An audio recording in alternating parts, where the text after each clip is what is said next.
A very special good evening to all of you my dear students. I hope आप सभी लोग ठीक हो। गाइज आज की क्लास बहुत ही ज़्यादा शानदार होने वाली है, बहुत ही ज़्यादा इंटरेस्टिंग होने वाली है, क्योंकि आज की क्लास में हम लोग जीके के इम्पॉर्टेंट क्वेश्चंस देखेंगे जो कि आपके पैरामेडिकल 2021 के एग्ज़ाम के लिए काफ़ी ज़्यादा इम्पॉर्टेंट होगा। ठीक है, तो चलिए आज की क्लास को स्टार्ट करते हैं। तो भाई क्लास स्टार्ट करने से पहले यदि आप लोग इस चैनल पे नए हो, पहली बार हो, तो इस चैनल को जल्दी से सब्सक्राइब कर लेना और बेल आइकन को हिट कर लेना और हमारे टेलीग्राम ग्रुप को भी ज्वाइन कर लेना। वहां पर आपको क्लास रिगार्डिंग हर इन्फॉर्मेशन पहले दे दी जाती है। तो चलिए, तो देखिएगा पहला क्वेश्चन है, भारत पाकिस्तान युद्ध जो है कब घटित हुआ था? तो चलिए जल्दी से बता दीजिए, भारत और पाकिस्तान का युद्ध हुआ था वो कब घटित हुआ था? 1948 में, 1965 में, 1971 में, या इन सभी वर्षों में? बताइए। तो यदि आप लोग का आंसर ऑप्शन डी है देन आप लोग सही हो, है ना। तो option D is the right answer. अब देखिए, यानी ये तीनों देख रहे हो ना आप लोग, तीनों समय जो है भारत और पाकिस्तान के बीच युद्ध लड़ा गया था। ठीक है, तो देखिए सबसे पहला युद्ध जो लड़ा गया था वो 1948 में लड़ा गया था भारत और पाकिस्तान के बीच, है ना।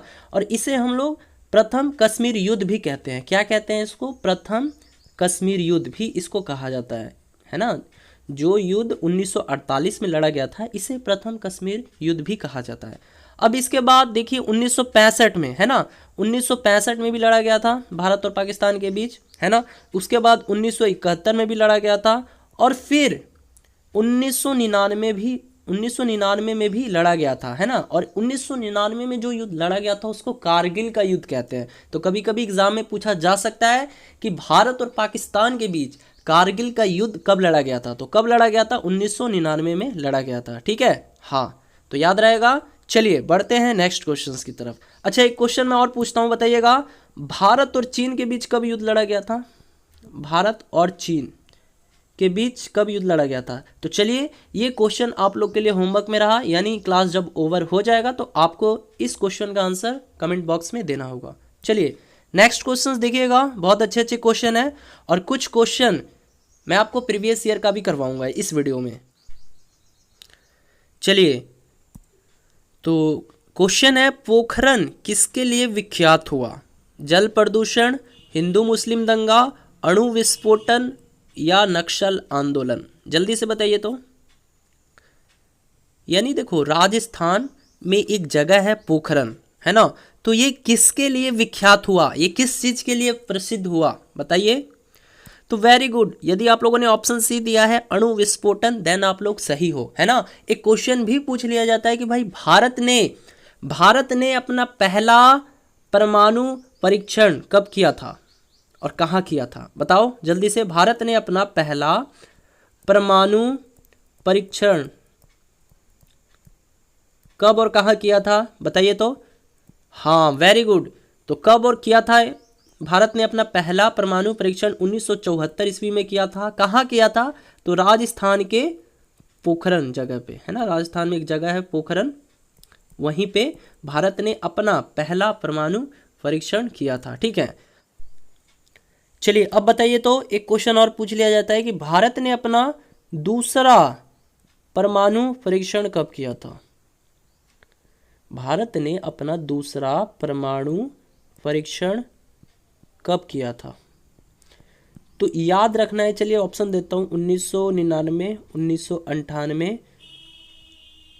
1975, 1976। बताइए तो जल्दी से क्या होगा, जल्दी से बताइए। यानी मैंने क्वेश्चन पूछा है कि भारत ने अपना दूसरा परमाणु परीक्षण कब किया था? 1999, 1998, 1975 या 1976? तो वेरी गुड, 1998 में किया था। ठीक है, पूछा जा सकता है, याद रखना है आपको। और ये कहाँ पर हुआ था? यानी भारत ने अपना दूसरा परमाणु परीक्षण कहाँ किया था? तो ये क्वेश्चन होमवर्क में रहा आप लोग के लिए। क्लास ओवर हो जाने के बाद आपको इस होमवर्क का जवाब देना होगा। ठीक है, चलिए बढ़ते हैं नेक्स्ट क्वेश्चन की तरफ। चलिए नेक्स्ट क्वेश्चन है, देखिएगा, कौन राज्य मधुबनी कला के लिए विख्यात है? बताइए। मैं आशा करता हूं कि ये क्वेश्चन का जवाब हर एक बच्चा देगा, क्योंकि बहुत ही सिंपल क्वेश्चन है और खासकर उन सभी बच्चों का सही होना चाहिए जो मधुबनी से बिलोंग करते हैं, है ना। तो कौन राज्य है जो मधुबनी कला के लिए एकदम विश्व प्रख्यात है? Very good, Bihar. अपना राज्य बिहार है ना। तो देखो क्वेश्चन पूछा जा सकता है कि जो मधुबनी पेंटिंग कला है, क्वेश्चन ऐसे भी पूछा जा सकता है कि मधुबनी पेंटिंग कला भारत के किस राज्य में विख्यात है? तो आपको याद रखना है बिहार राज्य में। ठीक है, चलिए बढ़ते हैं नेक्स्ट क्वेश्चन की तरफ। नेक्स्ट क्वेश्चन है, हिटलर किस देश के थे? बताइए तो। हिटलर, हाँ, किस देश के थे? इंग्लैंड, जर्मनी, फ्रांस, संयुक्त राज्य अमेरिका। सबको पता है हिटलर एक क्रूर शासक था, है ना। और ये किस देश से बिलोंग करता था, यही आपसे पूछा गया है। कहाँ का शासक था ये? Very good. यदि आप लोगों ने आंसर ऑप्शन बी दिया है, जर्मनी, गुड, आप लोग सही हो। ये वही शासक है जिसने सुसाइड भी किया था, आत्महत्या, है ना। एक प्रश्न पूछा गया था कि आत्महत्या कौन से शासक ने किया था, एक क्वेश्चन था ये आपके पैरामेडिकल में, तो वो हिटलर ही था, है ना। हिटलर ने आत्महत्या किया था। और इसके द्वारा एक फेमस बुक भी जो है लिखा गया है, इनकी एक रचना है, कौन सी है? मीन काम्फ। मीन काम्फ। तो आपसे पूछा जा सकता है कि मीन काम्फ किसकी रचना है? मीन काम्फ किसकी रचना है? तो ये हिटलर की रचना है। ठीक है, याद कर लेना है, ऐसे ऐसे प्रश्न पूछ लिए जाते हैं। ठीक है, अब एक क्वेश्चन और पूछ लेता है, नेपोलियन बोनापार्ट ये कहाँ का निवासी था? नेपोलियन बोनापार्ट ये कहाँ का निवासी था? कहाँ का निवासी था जी नेपोलियन बोनापार्ट? वेरी गुड, ये फ्रांस का निवासी था, है ना। अगर नेपोलियन बोनापार्ट पूछे तो ये फ्रांस का निवासी था। चलिए बढ़ते हैं नेक्स्ट क्वेश्चन की तरफ। चलिए नेक्स्ट क्वेश्चन है, दक्षिणी ध्रुव क्या है? बताइए तो। दक्षिणी ध्रुव जो है वो क्या है? एक मरुभूमि है, पर्वत है, एक महादेश है, एक सागर है। जल्दी से आंसर दीजिए तो, जल्दी बताइए। दक्षिणी ध्रुव क्या है? साउथ पोल क्या है जी? Very good. यदि आप लोगों ने आंसर ऑप्शन सी दिया है देन आप लोग सही हो। तो ये क्या है? एक महादेश है, ठीक है। और इसको हम लोग, दक्षिणी ध्रुव को हम लोग अंटार्कटिका के नाम से भी जानते हैं, अंटार्कटिका। ठीक है, हाँ ठीक है, तो याद रखना है आपको। चलिए बढ़ते हैं नेक्स्ट क्वेश्चन की तरफ। अच्छा, अगर आप लोगों से पूछा जाए कि पृथ्वी पर कुल कितने महाद्वीप हैं, तो क्या आंसर करोगे? सब बच्चे बोलोगे ना 7, है ना। अगर मैं आपसे पूछूं सबसे बड़ा महाद्वीप कौन सा है, सबसे बड़ा महाद्वीप कौन सा है, तो क्या आंसर करोगे? वेरी गुड, सबसे बड़ा महाद्वीप कौन सा है? सबसे बड़ा कंटिनेंट कौन सा है? एशिया, है ना। और सबसे छोटा महाद्वीप कौन सा है? तब क्या आंसर करोगे? छोटा महाद्वीप, सबसे छोटा महाद्वीप कौन सा है? ऑस्ट्रेलिया। याद रखना है ये क्वेश्चन, ठीक है। हाँ, याद रहेगा ना। हाँ, चलिए बढ़ते हैं नेक्स्ट क्वेश्चन की तरफ। नेक्स्ट क्वेश्चन है, कालिदास ने क्या लिखा था? बताइए, कालिदास ने क्या लिखा था? इनमें से पहला ऑप्शन है अभिज्ञान शकुंतलम, दूसरा ऑप्शन है रामायण, तीसरा ऑप्शन है महाभारत, चौथा ऑप्शन है ऋग्वेद। जल्दी से बताना है सभी बच्चों को। बहुत अच्छा क्वेश्चन है, वेरी गुड। तो यदि आप लोगों ने आंसर ऑप्शन ए दिया है देन आप लोग सही हो। तो कालिदास जी के द्वारा अभिज्ञान शकुंतलम लिखा गया है, ठीक है। और कालिदास को हम लोग क्या कहते हैं? भारत का शेक्सपियर भी कहते हैं, है ना। तो प्रश्न पूछा जाता है कि भारत का शेक्सपियर के नाम से किनको जाना जाता है? तो आपको याद होना चाहिए किसको? कालिदास जी को जाना जाता है, ठीक है। चलिए बताइए तो, रामायण किन की रचना है? तो बताओ। हाँ, रामायण किन की रचना है जी? वाल्मीकि जी की, है ना। बहुत अच्छा क्वेश्चन है और कई एग्जामों में भी पूछा जा चुका है कि रामायण किन की रचना है, तो ये वाल्मीकि जी की रचना है, ठीक है। अगर मैं पूछूं महाभारत ये किन की रचना है? महाभारत, तो आप लोग क्या बोलोगे? वेद व्यास, ये वेद व्यास जी की रचना है, ठीक है। और ऋग्वेद भी जो है ये वेद व्यास जी की रचना है, याद रखना है, ठीक है। हाँ, कितने वेद होते हैं बताओ तो? कितने वेद हैं? कितने वेद हैं? वेरी गुड, 4 वेद होते हैं, है ना। हाँ, अब बताओ तो 4 वेद कौन कौन से होते हैं? जान लो पहले आप लोग। एक होता है अर्थवेद, एक होता है यजुर्वेद, ठीक है। एक होता है सामवेद, एक होता है ऋग्वेद, है ना। 4 वेद होते हैं, सबको मालूम होगा। हाँ, तो अब एक क्वेश्चन ये पूछ लेता है, संगीत का वर्णन किस वेद में किया गया है? संगीत का वर्णन बता सकते हो? संगीत का वर्णन किस वेद में किया गया है? तो वेरी गुड, ये किस वेद में किया गया है? ये सामवेद में आपके किया गया है ना। अब ये जादू टोना बाबू सोना सॉरी जादू टोना, ये किस इसका वर्णन जो है किस वेद में किया गया है? जादू टोना जैसा ये जो जितने भी जादू टोना होता है, काला साया होता है, इन सब चीज़ों का वर्णन किस वेद में किया गया है? तो ये क्वेश्चन आप लोग के लिए होमवर्क में रहा, ठीक है। ये भी क्वेश्चन होमवर्क के रूप में नोट कर लो, आपको क्लास ओवर हो जाने के बाद बताना है। तो चलिए अब चलते हैं नेक्स्ट क्वेश्चन की तरफ। अच्छा, एक क्वेश्चन और पूछ लिया जाता है आपके एग्जाम में कि किस वेद में, है ना, किस वेद में तंत्र मंत्र, जादू टोना, बाबू सोना, इन सब चीज़ों का उल्लेख किया गया है? बता सकते हो किन वेद में तंत्र मंत्र हो गया या जादू टोना हो गया, है ना, इन सब चीज़ों का वर्णन मिलता है कौन सी वेद में? तो चलिए ये क्वेश्चन भी आप लोग के लिए होमवर्क में रहा, ठीक है। ये क्वेश्चन भी आप लोग के लिए होमवर्क में रहा। तो आप लोग को क्या करना है, जितना भी मैं क्वेश्चन दे रहा हूँ उसको अच्छे से नोटिस करना है कि मैं कितना क्वेश्चन दिया हूँ, और बाद में क्लास ओवर हो जाने के बाद आपको हर एक क्वेश्चन का जवाब देना होगा, ठीक है।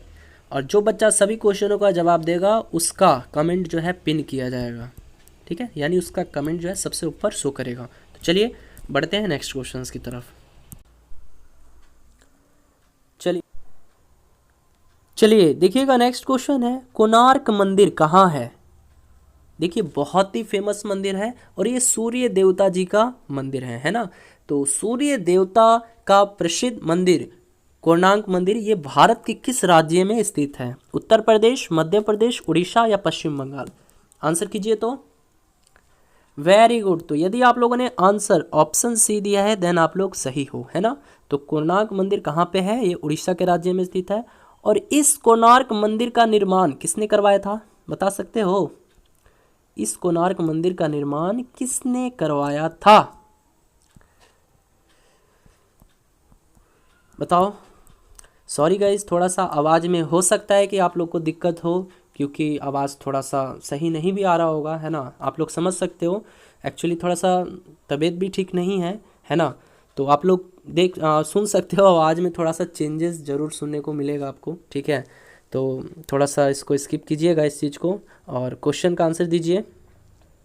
हाँ, कोणार्क निर्माण का जो मंदिर है वो किसने करवाया था? वेरी गुड, किसने करवाया था? हाँ, राजा नरसिम्हा देव ने, राजा नरसिम्हा देव जी ने, याद रखना है, राजा नरसिम्हा देव जी ने करवाया था, ठीक है। चलिए बढ़ते हैं नेक्स्ट क्वेश्चंस की तरफ। चलिए देखिएगा, नेक्स्ट क्वेश्चन है, सर सीवी रमन कौन थे? बताना है, सीवी रमन कौन थे? विख्यात लेखक, विख्यात संगीतकार, विख्यात नेता या विख्यात वैज्ञानिक? देखो ऐसे क्वेश्चन बहुत ही वीवीआई हैं और ऐसे क्वेश्चन आपके हमेशा एग्जाम में पूछे जा चुके हैं, इस रिलेटेड क्वेश्चन, है ना। ऐसे रिलेटेड मतलब इस टाइप के क्वेश्चन जो है आपके हमेशा एग्जाम में पूछे जा चुके हैं। 2020 में भी ऐसा ही कुछ एक क्वेश्चन पूछा गया था, और वो मैं आपको बताऊंगा भी, ठीक है, कि कौन सा क्वेश्चन पूछा गया था। तो जल्दी से बताइए। तो सर सीवी रमन कौन थे? तो एक विख्यात वैज्ञानिक थे, है ना, एक साइंटिस्ट थे, ठीक है। हाँ, इनका क्षेत्र, अब देखो इनके बारे में इंपॉर्टेंट चीज़ भी जान लो, ठीक है। एक क्वेश्चन पूछा जा सकता है कि सीवी रमन जी को भारत रत्न से कब सम्मानित किया गया था? इनको भारत रत्न से भी सम्मानित किया जा चुका है, तो आपको बताना है सर सीवी रमन को भारत रत्न से कब सम्मानित किया गया था? बता सकते हो? वेरी गुड, 1954 में, 1954 ईस्वी में इनको भारत रत्न से सम्मानित किया जा चुका था, ठीक है।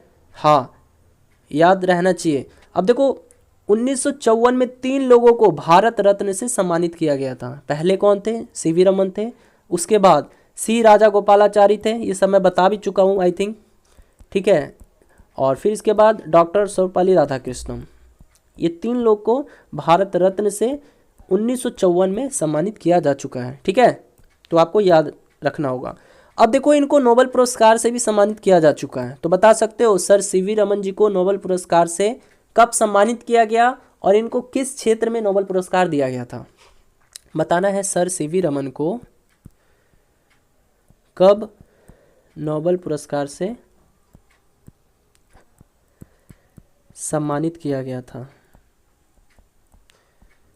तो very good, sir CV Raman को कब नोबेल पुरस्कार से सम्मानित किया गया था? 1930 ईस्वी में, ठीक है। और इनको किस क्षेत्र में नोबेल पुरस्कार दिया गया था?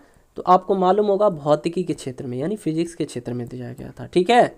हाँ, नोबेल पुरस्कार पता है ना कितने होते हैं नोबेल पुरस्कार? 6 नोबेल पुरस्कार होते हैं, ये सब मैं बता चुका हूँ आप लोग को पहले ही कि कौन कौन से होते हैं, ठीक है।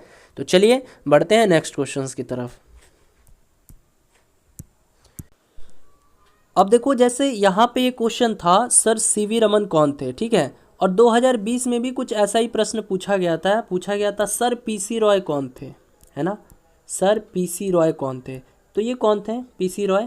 तो ये एक रसायनी शास्त्र थे, है ना, रसायन शास्त्री थे ये, है ना, यानी केमिस्ट्री से इनका संबंध था, रसायन शास्त्री थे, ठीक है।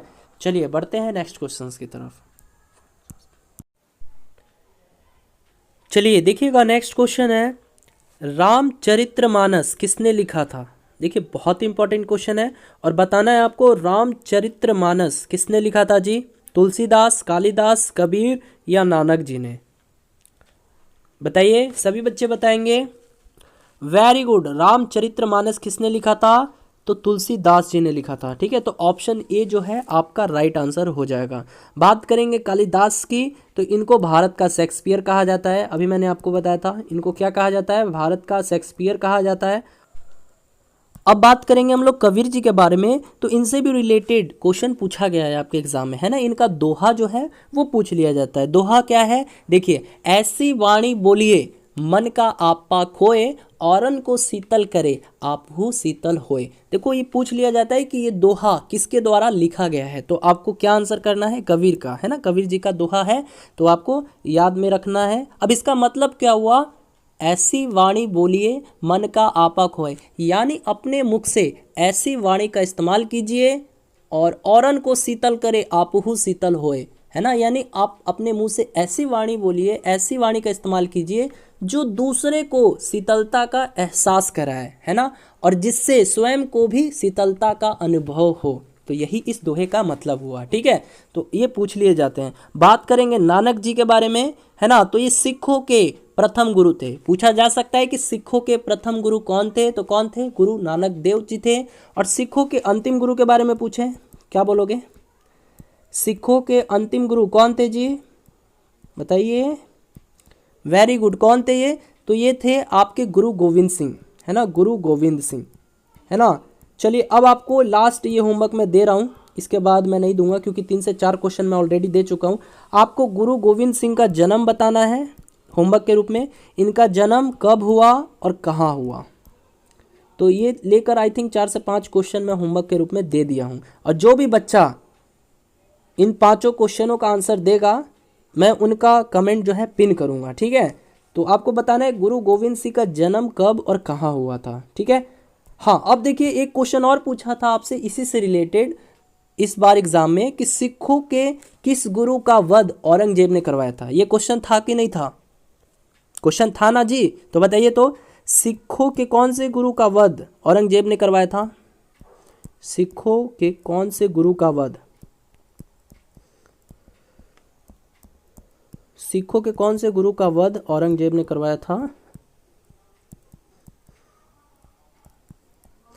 वेरी गुड, सिखों के कौन से गुरु का वध औरंगजेब ने करवाया था, यानी सर धड़ से अलग करवा दिया था। तो ये कौन थे? गुरु तेग बहादुर जी थे, ठीक है, गुरु तेग बहादुर जी थे। ये पूछा हुआ क्वेश्चन है 2020 में, ठीक है। तो याद रखना है ये सब क्वेश्चन, ठीक है। चलिए बढ़ते हैं नेक्स्ट क्वेश्चन की तरफ। नेक्स्ट क्वेश्चन है भाई, राजगीर कहाँ है? बताओ तो, राजगीर जाते हो ना घूमने, बताओ तो ये कहाँ है? असम में है, मेघालय में, आंध्र प्रदेश में है, बिहार में है? सभी बच्चों को पता है, बताने की जरूरत नहीं है, ये बिहार में है ना। राजगीर जो है बिहार राज्य में स्थित है। चलिए बढ़ते हैं नेक्स्ट क्वेश्चंस की तरफ। चलिए नेक्स्ट क्वेश्चन है, बताना है ज्ञानपीठ पुरस्कार किस लिए दिया जाता है? बताओ तो, ये किस क्षेत्र में दिया जाता है? साहित्य यानी लिटरेचर, खेलकूद या सिनेमा या इनमें से कोई नहीं? जल्दी से बताइए। तो ज्ञानपीठ पुरस्कार जो है किस लिए दिया जाता है? Very good. तो ये किस लिए दिया जाता है? साहित्य के लिए दिया जाता है, यानी साहित्य क्षेत्र में ये पुरस्कार यानी ज्ञानपीठ पुरस्कार दिया जाता है। चलिए बताइए, तो ज्ञानपीठ पुरस्कार की स्थापना कब हुई? स्थापना बताना है अभी आपको। ये जो ज्ञानपीठ पुरस्कार देख रहे हो ना, इसकी स्थापना कब हुई थी? तो वेरी गुड, कब हुई थी? 1961 ईस्वी में हुई थी। ठीक है, 1961 ईस्वी में हुई थी। और सबसे पहले ज्ञानपीठ पुरस्कार से किसे सम्मानित किया गया और कब सम्मानित किया गया? सबसे पहले ज्ञानपीठ पुरस्कार से किसे और कब सम्मानित किया गया? किसे और कब सम्मानित किया गया बताइए तो।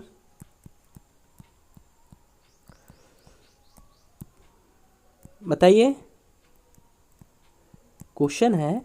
देखो, ज्ञानपीठ पुरस्कार की स्थापना पूछे, इस्टेब्लिशमेंट पूछे, कब हुआ था? तो ये 1961 ईस्वी में हुआ था। अगर आपसे पूछे कि ज्ञानपीठ पुरस्कार सबसे पहले किसे दिया गया था और कब दिया गया था, यानी सबसे पहले ज्ञानपीठ पुरस्कार से किसे और कब सम्मानित किया गया था, तो याद रखना है किसे सम्मानित किया गया था? जी शंकर कुरुप जी को। जी शंकर कुरुप जी को सम्मानित किया गया था। और इनको कब दिया गया था ज्ञानपीठ का पहला पुरस्कार?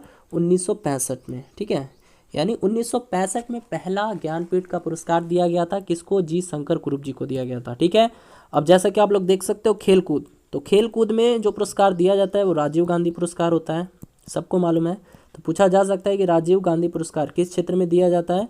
तो ये खेल कूद के क्षेत्र में दिया जाता है। एक पूछता है कि खेल के प्रशिक्षकों बताओ तो, खेल के प्रशिक्षकों को कौन सा पुरस्कार दिया जाता है? यानी जो कोच वगैरह होते हैं ना, प्रशिक्षकों जिनको बोला जाता है। एक मिनट, हाँ बोलो तो। क्वेश्चन है, खेल के प्रशिक्षकों को कौन सा पुरस्कार दिया जाता है? यानी जो जैसे क्रिकेट हो गया, क्रिकेट में कोच होता है ना एक, प्रशिक्षकों, हाँ, तो उनको कौन सा पुरस्कार दिया जाता है? द्रोणाचार्य पुरस्कार दिया जाता है ना। तो खेल के प्रशिक्षकों को कौन सा पुरस्कार दिया जाता है? द्रोणाचार्य पुरस्कार दिया जाता है। ठीक है, हाँ। अब देखिएगा, सिनेमा जगत में कौन सा पुरस्कार दिया जाता है? सबको पता है, दादा साहेब फाल्के पुरस्कार दिया जाता है। ठीक है, चलिए बढ़ते हैं नेक्स्ट क्वेश्चन की तरफ। यदि क्लास इंटरेस्टिंग लग रही हो तो इस क्लास को यार एक लाइक जरूर दे देना। आपके एक लाइक से काफ़ी ज़्यादा मोटिवेशन फील होता है। ठीक है, तो चलिए बढ़ते हैं नेक्स्ट क्वेश्चन की तरफ। नेक्स्ट क्वेश्चन है, संविधान में भारत की व्याख्या है, यानी संविधान में भारत की व्याख्या किस तरह से की गई है? ऑप्शन है संयुक्त राज्यों के रूप में, दूसरा ऑप्शन है राज्यों के संघ के रूप में, तीसरा ऑप्शन है राज्यों के राज्य मंडल के रूप में, चौथा ऑप्शन है एकात्मक राष्ट्रीय के रूप में। बताइएगा, संविधान में जो भारत की व्याख्या की गई है वो किस रूप में की गई है, किस तरह से की गई है? Very good. यदि आप लोगों ने आंसर ऑप्शन बी दिया है देन आप लोग सही हो। तो संविधान में भारत को क्या कहा गया है? राज्यों का संघ कहा गया है ना। तो राज्यों के संघ के रूप में भारत की व्याख्या की गई है। तो ऑप्शन बी आपका राइट आंसर हो जाएगा। ठीक है, चलिए बढ़ते हैं नेक्स्ट क्वेश्चन की तरफ। नेक्स्ट क्वेश्चन है, शक्ति पृथक्करण का एक महत्वपूर्ण लक्षण है। आपको बताना है शक्ति पृथक्करण का इसमें से कौन सा महत्वपूर्ण लक्षण है? संसदीय सरकार का है, या राष्ट्रपति शासन का है, या समाजवादी सरकार का है, या सर्वाधिकारी सरकार का है? यानी जो शक्ति पृथक्करण एक बहुत ही महत्वपूर्ण अंग है, बहुत ही महत्वपूर्ण लक्षण है, ये किस का है? संसदीय सरकार का है, या फिर राष्ट्रपति शासन का है, या समाजवादी सरकार का है, या सर्वाधिकारी सरकार का है? तो वेरी गुड, ये किसका है? तो वेरी गुड, शक्ति पृथक्करण एक महत्वपूर्ण अंग है, ये संसदीय सरकार का है। ठीक है, संसदीय सरकार का शक्ति पृथक्करण एक बहुत ही ज़्यादा इम्पॉर्टेंट लक्षण बोल सकते हो, बहुत ही ज़्यादा महत्वपूर्ण लक्षण। चलिए देखिएगा, नेक्स्ट क्वेश्चन है, प्रधानमंत्री, यूनियन कैबिनेट मंत्री, मुख्यमंत्री एवं मंत्रिपरिषद, ये सभी सदस्य हैं। ये सब किसके सदस्य हैं? योजना आयोग के, राष्ट्रीय विकास परिषद के, अंचालिक परिषद के, या फिर प्रादेशिक परिषद के। यानी prime minister, union cabinet minister, chief minister, है ना, और काउंसिल ऑफ मिनिस्टर, ये सभी सदस्य होते हैं किसके? नेशनल डेवलपमेंट ऑफ काउंसिल, है ना। यानी जिसको बोलते हैं राष्ट्रीय विकास परिषद, ठीक है, इंग्लिश में क्या बोलते हैं, नेशनल डेवलपमेंट ऑफ काउंसिल, ठीक है, ऑफ काउंसिल। तो आपको याद रखना है ये चीज़, ठीक है। हाँ, एनडीसी जो है इसका फुल फॉर्म है, सॉरी शॉर्ट फॉर्म है, एनडीसी जो है इसका शॉर्ट फॉर्म हो जाएगा नेशनल डेवलपमेंट ऑफ काउंसिल। अब कभी कभी पूछ लेगा कि नेशनल डेवलपमेंट ऑफ काउंसिल यानी राष्ट्रीय विकास परिषद की स्थापना कब हुई, पूछा जा सकता है। तो कब हुई थी, 1952 में हुई थी, 1952 में, ठीक है। तो याद रहेगा ना, देखो पूछ लिया जाता है क्योंकि आपके एग्जाम में देखो ये पूछा था, योजना आयोग के बारे में पूछ लिया था कि योजना आयोग की स्थापना कब हुई थी, ये पूछा जा चुका है क्वेश्चन, योजना आयोग की स्थापना कब हुई थी। तो आपको याद रखना है 19 मार्च, हाँ 19 मार्च 1950 को, ठीक है। योजना आयोग की जो स्थापना हुई थी वो हुई थी 19 मार्च 1950 को हुई थी। और बाद में है ना योजना आयोग का नाम बदल दिया गया, यानी 2014 को योजना आयोग को समाप्त कर दिया गया और फिर बाद में लाया गया नीति आयोग, ठीक है। तो कभी कभी पूछ लेता है नीति आयोग की स्थापना कब हुई। तो देखो 2014 में योजना आयोग खत्म कर दिया गया और बाद में उसी का नाम दे दिया गया नया नीति आयोग, ठीक है। तो नीति आयोग की स्थापना कब हुई थी, तो ये याद रखना है, इसकी स्थापना हुई थी 1 जनवरी 2015 को, ठीक है। हाँ, योजना आयोग की स्थापना कब हुई थी, तो 1950 में, यानी 19 मार्च 1950 में। नीति आयोग की स्थापना कब हुई थी, 1 जनवरी 2015 को। अब कभी कभी पूछ लेता है नीति आयोग के अध्यक्ष कौन होते हैं, नीति आयोग हो गया या फिर आपके योजना आयोग,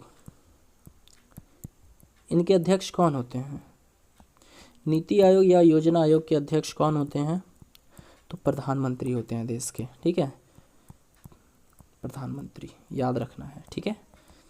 तो चलिए बढ़ते हैं नेक्स्ट क्वेश्चंस की तरफ। नेक्स्ट क्वेश्चन है, निम्नलिखित संविधान संशोधनों में से कौन संसद में पक्ष परिवर्तन करने से निषिद्ध करता है। यानी पक्ष परिवर्तन का मतलब होता है दल बदल, ठीक है।